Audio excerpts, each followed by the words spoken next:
To, 'yan uwana musulmi na faɗin duniya baki ɗaya da almajirai da sauransu da duk wasu mutane namu na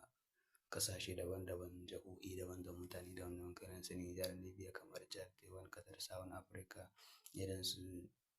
jihohi daban-daban haka wanda suke kira mu suke tura mu saƙonni ta wanda suke biyo mu ta WhatsApp domin ƙarin bayani, wanda suke kira mu suke saka mu ayyuka daban-daban suke mana fatan alheri.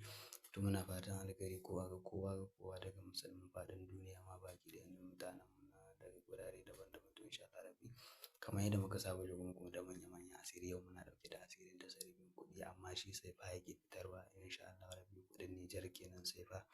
Zai fitar maka da Saifa zai fitar maka da Saifa miliyan 100, Saifa miliyan 100, Saifa miliyan 100 wannan ake ta sarkin kuɗi zai fitar nan take a cikin sauƙi.